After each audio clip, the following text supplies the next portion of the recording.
আমি বলি কি যে বর্তমান সরকারকে একটা ভূতে ধরেছে।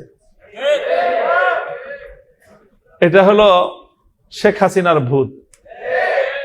যেই ভূত শেখ হাসিনাকে ধরেছিল, শেখ হাসিনা বিতাড়িত হওয়ার পর থেকে সেই ভূত এখন বর্তমান বিএনপির ঘাড়ে সওয়ার হয়েছে। ভূতটা হলো জনগণকে অপমান করার ভূত। শেখ হাসিনার 15 বছরের শাসনামলকে যদি খুব সংক্ষেপে বর্ণনা করা হয়, তাহলে সেটা ছিল এদেশের জনগণকে নিয়ে উপহাস করা, জনগণকে যখন তখন যেভাবে ইচ্ছা সেভাবে অপমান করা। শেখ হাসিনা বাংলাদেশের মানুষকে শুনিয়েছিল নতুন এক গণতন্ত্রের সংজ্ঞা, উন্নয়নের গণতন্ত্র। জনগণের মতামত লাগবে না, তিনি পদ্মা সেতু আর মেট্রো রেল দিয়ে গণতন্ত্র বাস্তবায়ন করেছিলেন। এভাবে সর্বশেষ শেখ হাসিনার পতনের কফিনে সর্বশেষ যে পেরেকটা ঠুকেছিল, সেটাও ছিল জনগণকে অপমান করার এক ভয়াবহ বিভৎস দৃষ্টান্ত। বলেছিল বাংলাদেশের 4 কোটি ছাত্র জনতাকে রাজাকারের নাতিপুতি। ভুলে যাওয়ার কথা নয়, আমার দেশের আত্মমর্যাদা সম্পন্ন 4 কোটি ছাত্র জনতা সেদিন রাতের অন্ধকারে বেরিয়ে এসে বলেছিল, আমি কে তুমি কে। এত তাড়াতাড়ি ভুলে গেলেন জনগণকে অপমান করার পরিণাম? সেই শেখ হাসিনার জনগণকে অপমান করার ভূত এসে সওয়ার হয়েছে এখন বিএনপির কাঁধে।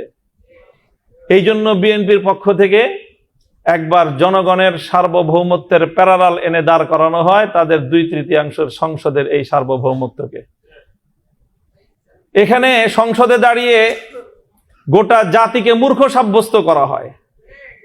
বলেন নাই উনি যে এদেশের জনগণ তারা যে গণভোটে ভোট দিয়েছে, না বুঝে ভোট দিয়েছে? গোটা দেশের জনগণকে মূর্খ সাব্যস্ত করেন, এরপরে উনি মাস্টার সাজেন এই মূর্খ জনগণকে বোঝানোর জন্য।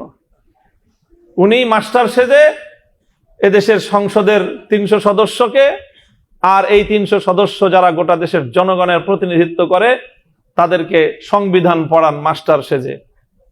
দাম্ভিকতার একটা সীমা থাকা উচিত। আপনারা জনগণকে অপমান করছেন। এই ভূত আসলে আপনাদের ঘাড়ের নতুন ভূত না, এটা শেখ হাসিনার ঘাড়ে সওয়ার হওয়া সেই পুরাতন ভূত আপনাদের কাঁধে এসেছে। আল্লামা সাঈদী রহমতুল্লাহ আলাইহির একটা খুব আলোচিত দৃষ্টান্তর কথা বলে আলোচনা শেষ করছি। ওই যে একটা আপনার বন্টনের গল্প শুনিয়েছিলেন না, যে সিংহ, গাধা আর শ্রীগাল মিলে একটা শিকার করেছে। এরপরে সিংহ বলেছে, এখন তো শিকার করলাম গরু, হরিণ আর খরগোশ, এখন 3 জন মিলে শিকার করেছি, বন্টন না করে তো খাওয়াটা এটা বেইনসাফি দেখায়। কাজেই একটা পদ্ধতি অনুযায়ী তুমি বন্টন করো। গাধাকে বন্টন করতে দিল, গাধা বন্টন করলো, আপনি বড়, আপনি গরুটা খান, আমি মাঝারো, আমি হরিণটা খাই, আর ওই পাতি শিয়াল ও ছোট ও খরগোশটা খাক। তো সিংহ এক চর মেরেছিল, এক চরে তার ঘাড় উপরে পড়ে গিয়েছিল। এরপরে বলল যে শ্রীগালকে বলল, তুই ভাগ কর। কেন মহারাজ, কি ভাগ করব? না না, আমি তো ভাগ ছাড়া খাবো না, আমি তো সিস্টেম ছাড়া খাই না, সাংবিধানিক পদ্ধতি বাস্তবায়ন হবে তারপরে সেটা আমি খাবো। শ্রীগাল বলল যে আপনি গরুটা দিয়ে সকালবেলায় আপনি ব্রেকফাস্ট করবেন, হরিণটা দিয়ে ডিনার করবেন, লাঞ্চ করবেন, আর খরগোশটা দিয়ে আপনি ডিনার করবেন। জিজ্ঞাসা করলো, এত সুন্দর বন্টন তোরে শিখাইছে কে? তো শ্রীগাল বলে, ওই যে একটু আগে যে গাধার পরিণাম আমাকে এই উত্তম বন্টন শিক্ষা দিয়েছে। হাসিনার ভূত যার কাঁধে ভর করেছে তাদেরকে বলতে চাই, হাসিনাকে অনেক মানুষ বলতো যে খুব রাজনীতি বুঝে। আমি তখনই বলতাম যে হাসিনার মতো বেকুব রাজনীতিবিদ বাংলাদেশে দ্বিতীয় কেউ জন্ম নেয় না। 70 বছরের আওয়ামী লীগকে বাংলাদেশ থেকে ধ্বংস করে দিয়ে গিয়েছে শেখ হাসিনা।